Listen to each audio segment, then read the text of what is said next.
Today's show coming up in just a sec, but we need a favor. We want you to introduce Trisha, a story we love, by saying something like, from the Lester Holt Studios.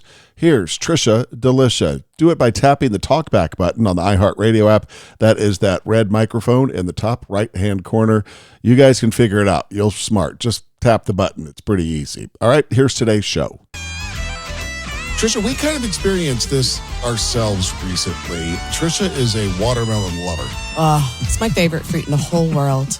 And I just saw there's a new trend. By the way, this is a side note to the watermelon. It's like there's this guy out there promoting the watermelon diet. Like, eat as much watermelon as you possibly can because Really? It's so good for you.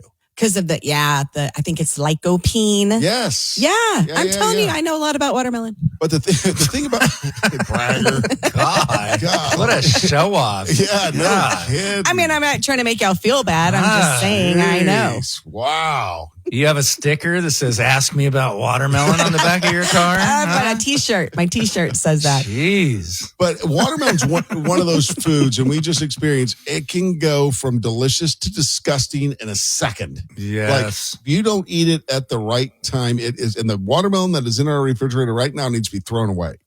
No, I know. But that's, When it gets soggy? Yes. It's like an avocado. You have to eat it instantly. But also, it's one of those foods that, looking at it, you don't know until you take a bite. It's either going to be delicious or it's going to be disgusting. There's a very wide swing between something watermelon that's good and when you get watermelon that's not good. Because I only pick it based on it being as red as it can be. Yeah. Not always an indicator of it being good. It's kind of like coleslaw in the bowl looks really good. Yeah. You take a bite, it could be disgusting. It could be delicious. It can go bad. Yeah, really it's just fast. one of those foods that has a wide swing. A chicken breast is the same way, just because it can be overcooked so easily, and then it's just a dried, bland, bleh. Yeah. I don't like a chicken breast. And salmon, man, salmon cooked really well, delicious. Somebody who has no idea what they're doing, make you throw up. Yeah,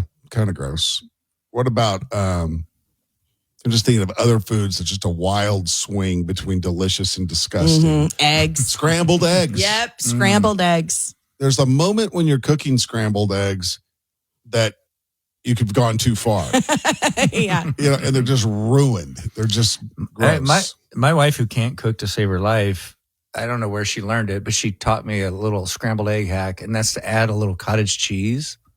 Oh, I've heard that. It is so good. Trust me. Really? Like, how much is a little? Let's say let's say I'm scrambling 3 eggs. How much cottage cheese? Couple spoonfuls? Yeah. Yeah, you don't want to overdo it. But I'm man, not trying. really good. Also gives you a little extra protein in there. But yeah, it's like when I do like fried eggs or eggs over easy, it is so hit or miss on whether they're right or wrong. Right. Exactly. Also the same with apples, because another big kick that we've been on. Pardon me, but where was the Honey Crisp apple the whole time I was growing up? Yeah, we didn't get fancy apples like that. I'd have been eating apples every day had I known about the Honey Crisp. Yeah. And there's 87 different kinds of apples, which I think is too much. But an apple it looks like it's going to be delicious. It could be delicious. It could just be, ugh. Yeah. I don't know. You never know. Or on that note, oranges, it could be like, I will have to take a nap because I can't peel this. Like, sometimes it's so easy and delicious, and sometimes you're like, this is not worth the effort. It's not. To peel this damn thing. That's why you cut it into slices like your mom did for your soccer team when you were little. Yeah, and you just suck it out and make it your teeth. You know what's always disgusting? What? Always disgusting? Cantaloupe. Always. Oh, are you a Really? cantaloupe guy, JB? It's got to be right, though. It could be, that's a good example of what can be really bad. Yeah. It could be too firm or too soft. To get it just right is a crapshoot. To me, it always tastes like what the bottom of a trash can would taste like.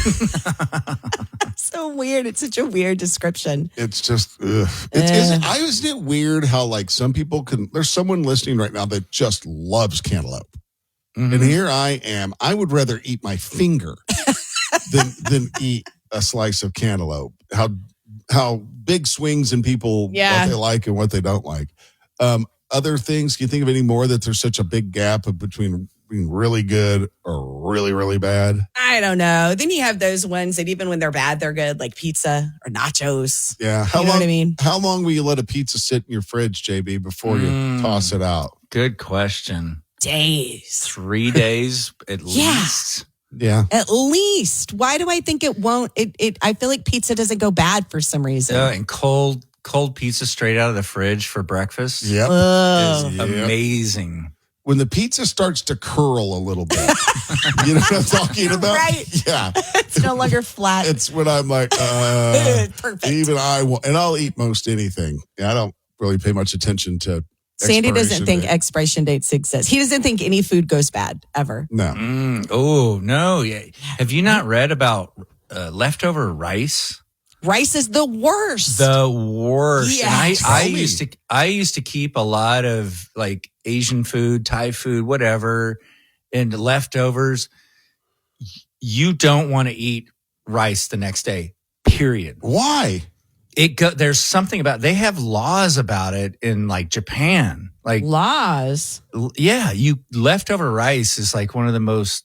And again, this is broad speak, and this is what I learned on Instagram from wellness people or whatever. Oh my, But yeah, yeah. there's a link how to avoid food poisoning from leftover rice is the first thing that pops up when you Google it. One of the most toxic things you can eat is leftover It'll rice. kill you. I Yeah. had no Bacterial spores is what It's like it turns into mold basically really quick. but you don't even eat it the next day because I'll eat Chinese food leftovers with rice like the next day, but that's it. I'm out. Yeah, I didn't even know you couldn't do it the Don't next eat it day. beyond 24 hours at the very least. Oh, I had no clue about that. leftover Yeah. rice food poisoning. It's its whole own category. But you know what? It's also one of those things that's going to change. Like how many times in our lifetime have you heard coffee's good, coffee's bad, coffee's Yeah. good, coffee's bad, wine is good, wine is bad. Yeah. They go back and forth. Oh, too much red meat, bad. Now it's good. Everyone's on the carnivore diet. Right. Like we're going to find out in 3 years that the mold spores in rice are good for gut you. health. Yeah, you're right. It just swings back and forth. I don't know. Oh, goodness. I'm going to read about leftover rice all day today. Don't do it. It's For the gonna be- time being, the word is don't do it. All right. So, like, literally, if you have leftover rice from your takeout Chinese food, throw it away. You got to eat it all that day. or I you're keep them sorry about separate. your I luck. keep them separate as the leftovers, and keep the chicken, beef, or veggies or whatever, and the You're rice. kosher Japanese. Okay. Oh, and see, here's why I'm a little mad right now because you're telling him this, JB, and he's all right, got it, going to keep it separate, not going to eat it. I could have told him the same thing, and he thought I was full of crap and ridiculous, and would have just keep eating Well, rice. JB's smarter than you are. He knows more things. He's more cultured. He knew the same thing I knew. I'm a Except better that day liar. thing. I'm a better liar. So it doesn't matter what the subject is. I can try to swing it the other direction just for Can fun. convince us. Stick around. Still to come. We got to talk a little bit about our anniversary, which was on Saturday. Trish and I have been married for 17 years. And JB got a big kick out of the picture on Instagram. Yeah, for our socials, you'll have to share the picture. Right. When we talk about this, because it made me laugh. All right. I cracked up on that. Stay with us. It's coming up on Austin's 80s station, 103.1. I know many of you longtime listeners never thought it would last 17 years. Either did I. It was touch and go there for me for a little bit too. Yeah, but it did. Saturday, Trish and I celebrated our 17th wedding anniversary. We've been together for 22 years. Is that right? Yeah, for those of you 2002, yeah. new to this radio show, Sandy and Trisha here are husband and wife on the radio show, which you probably never thought you'd do that. No. Never. Let alone be married 17 years. Right.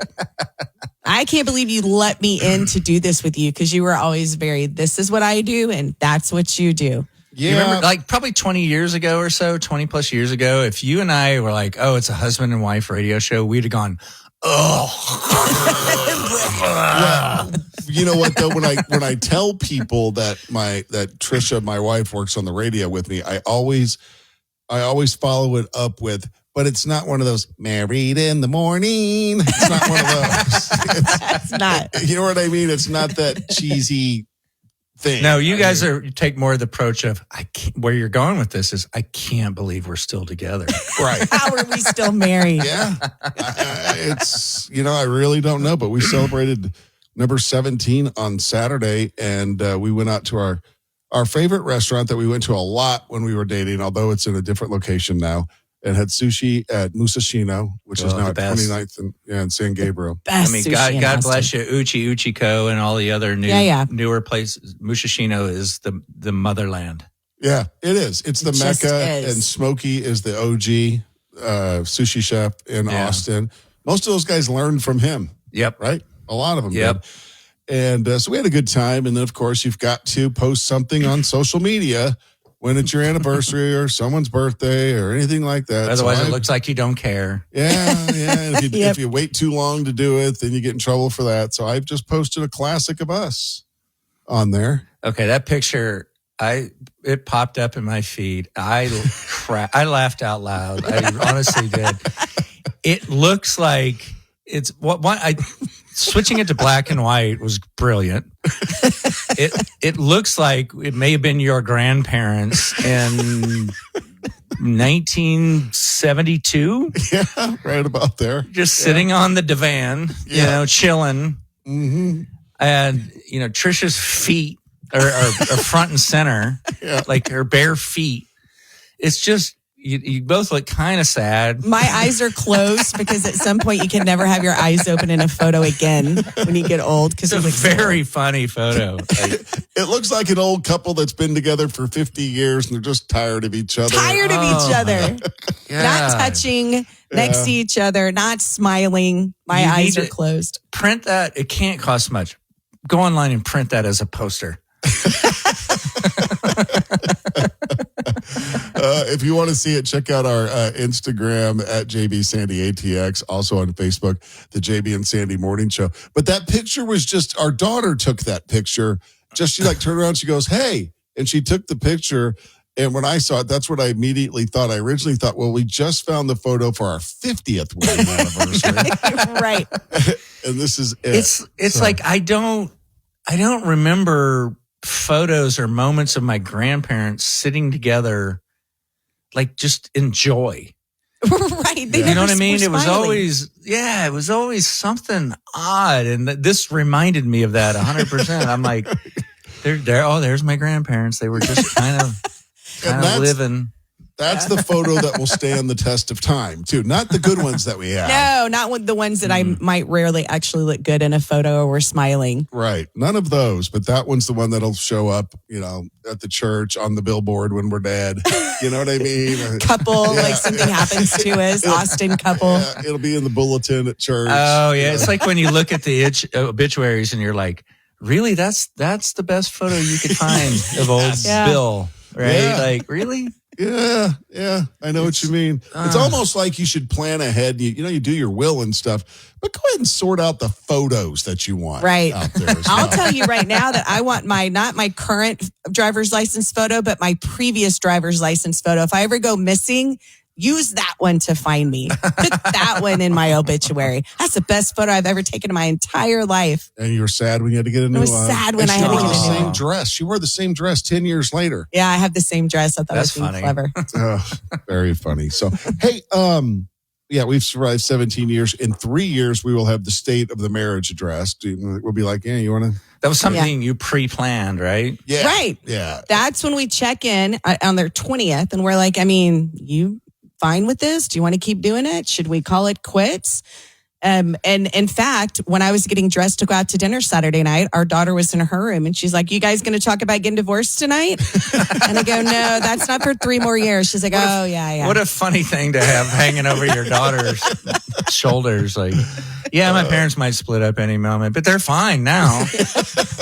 Huh. It's a weird relationship, but it works.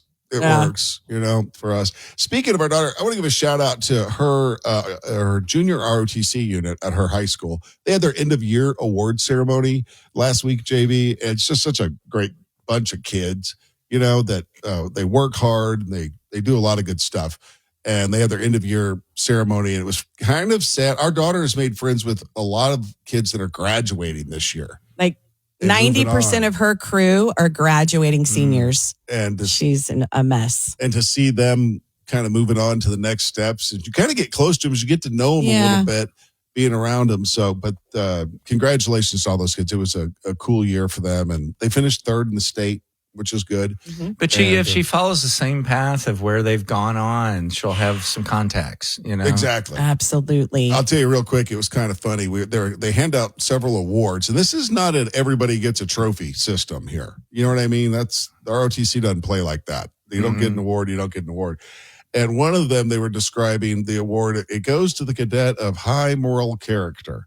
I ledged over to Trisha. I go, well, you know, so and so ain't getting that one. And I was like, nope, neither is so and so. There were two that I was like, no, this is not those their two are award. They ain't getting that one. That's funny.